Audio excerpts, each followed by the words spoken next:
You Can't Be Too Careful Anymore, Chapter 3 by Ruthie Peach. I may be breaking this one up into two parts, but we'll see how it goes. Thank you.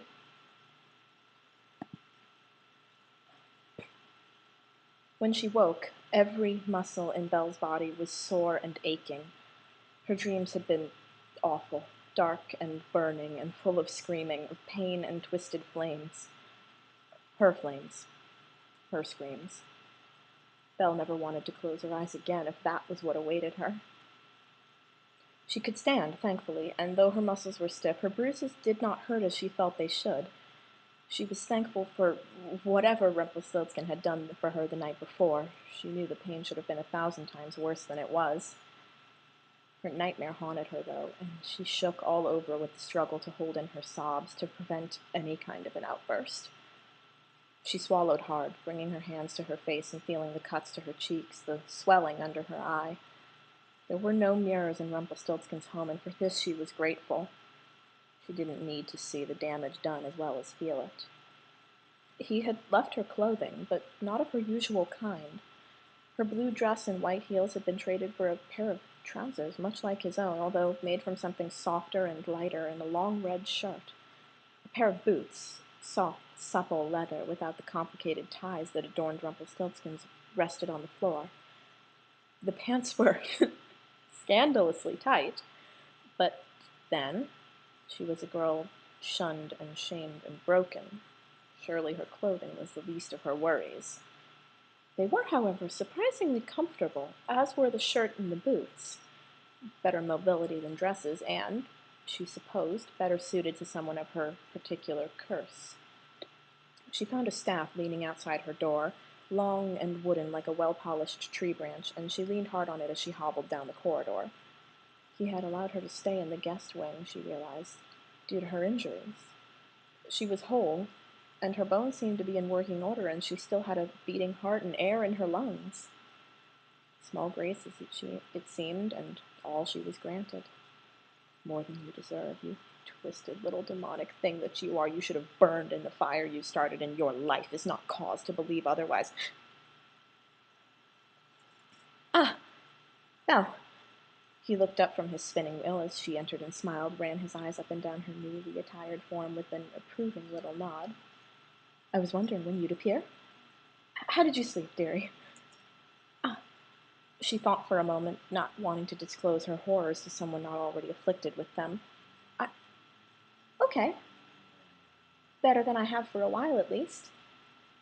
And she'd woken up without anything scorched, singed, or in pieces, so that was a start.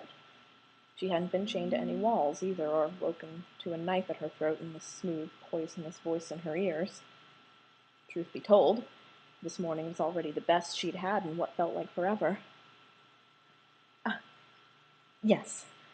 He nodded and stood, although he then seemed entirely unsure of why he had done so.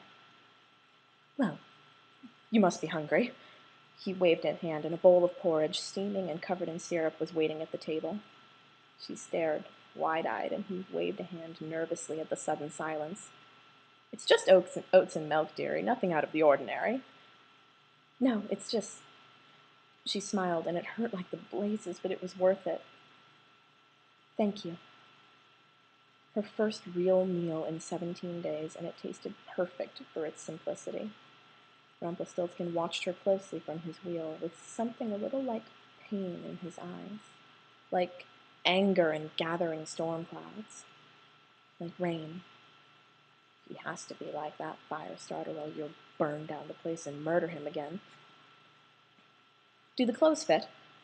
He asked after a long, companionable silence. Yes, she replied, swallowing her mouthful and enjoying the warm slide of food down her throat. They're fine, thank you. You need not continue to thank me, dear. He brushed off her gratitude with a flick of his fingers.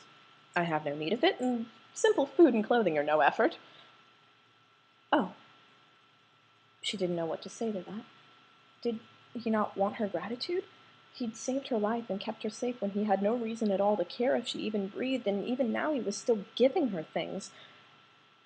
Far more than she deserved. She'd killed him, and all he did was smile at her and give her breakfast. How are you feeling this morning? He was staring at her face, fixated on her cuts and bruises, and she wished she could make them vanish and know they wouldn't scar. They seemed to cause him pain, and she wouldn't allow that. "Better," she answered. A little. I can walk, and nothing's burning." He chuckled. "A small but beautiful thing." "Yes, I'll count that as a victory." "Thank you." She stopped herself at his frown, caught the words right as they slid from her mouth. "I mean, the walking stick. It's useful, and I'm glad you gave it to me." He smiled at her slip-up, nodded. "Yes, it's a useful thing, that stick. Sturdy and reliable. It should serve you well as you recover." "I hope so." She sighed and stared into her empty porridge bowl, her hands coming to her temples to cradle her head, fingers in her hair. Everything was too nice, and she was waiting to wake from her delusion, still in the tower, bound in chains and burning. She could feel the flames, although they couldn't break from her skin. Her pulse pounded in her ears, her hands and face too warm, glowing orange and umber in the morning light, and she bit her lip, tried not to scream. "It will always resurface, demon child. You cannot hide it for long. You are marked with unholy flame, and everyone can see it." "Belle!" He was at her side in moments, knelt by her chair, calling her name, although he could only be speaking, not calling, not loud, but quiet, soft, gentle. "Belle, it's me. Belle." He put a hand on her shoulder, and she jerked sideways, knocking her water glass from the table. She watched in wide-eyed horror as she waited for the crash, for the breaking glass in shards, and sharp, sharp glass cutting her skin, and all she could do was watch, wait, and pray that it would end soon. He caught it as it fell, and she watched with wide, wet eyes as he gently placed it back on the table. "Belle, can you hear me?" She didn't have words, not a one, nor thought, nor word, nor action.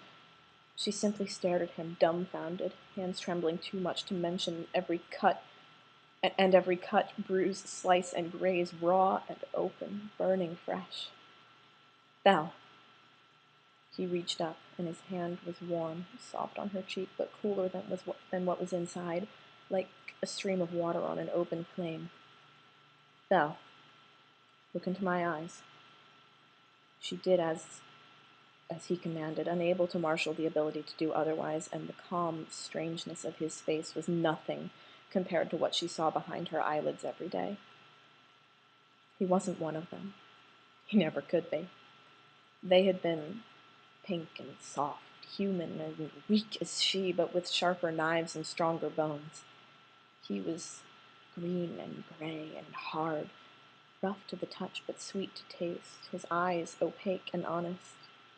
Honest eyes, honest face, no more nor less than what he was.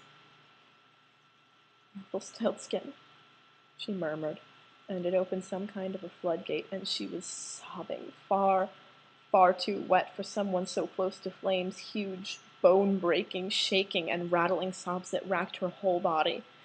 She wrapped her arms around herself as she sank to the floor, trying to hold her bones together as the pain tried to rip her apart.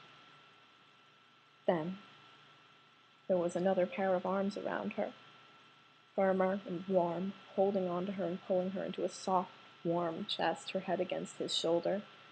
She clung to him instead, like a life raft in the ocean, and held on for dear life as she waited for the inferno, for the cry of dismay and the burning clothing, the gnarled and twisted charring of wood. And yet none came. And the voices in her head stayed silent for once, because she was wailing and sobbing, and still nothing burned. So she kept going. Because when you regain your voice after a lifetime of silence, there is no power able to stop you from screaming at the top of your lungs. He held her all the while, arms tied around her middle, holding her together while she fell apart. And finally, the storm subsided, and he was rocking her back and forth, face pressed into her hair, and soothing nonsense, words spilling from his lips. "Belle," he asked, after she had been quiet, whimpering only a little for a few minutes. "Yes." She sniffled, and thanked the gods she knew words again. "How long were you trapped with the Queen?" It was not the question she'd expected, but then nothing today seemed to be so. She moved her head from his shoulder and found them on the floor, with her curled across his lap like a lost child in need of solace, wrapped in his now soaked, silk-clad arms. Why? I... Just humor me, dearie. How long do you think she had you? I don't... She broke off, unsure of how to continue. What if there was some kind of a rule that demon children were owned by those they stayed with? What if by killing Rumpelstiltskin she had broken some bond and the queen could now claim her? Stranger things had happened, she knew, and she was warned so much for so long about what her demons might create. What if she told him and he took her back? She wanted to trust him, more than she wanted breath or words or food, but she couldn't, not when she was caught playing this game and she had no idea at all of the rules. It's okay, he soothed, stroking her hair, and he smelled like cinnamon and grass and magic, spicy and comforting all at once. It's okay, dearie.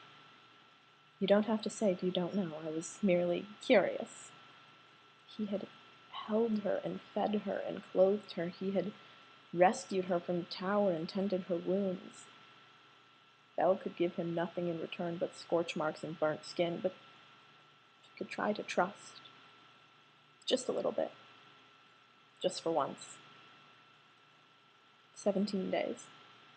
She sighed, swallowed. That's how long, as far as I could tell. 17 days. Oh, Belle. That was all he said. Just her name, murmured in the softest little broken sound she'd ever heard as she curled back into him, and he pressed the lips to the crown of her head. Just once. So softly she might have dreamt it. Every muscle hurt like hell, but his skin was cool on her overheated limbs, and the pain was dull, aching. Nothing compared to the relief of relaxation after 20 years of tension. Nothing compared to the softness she felt inside, the wet rush of blood and tears and open, acknowledged, fixable pain that came with letting another share her burden. Rumpelstiltskin held her, and Belle was safe. The second part will be up within the hour. Thank you.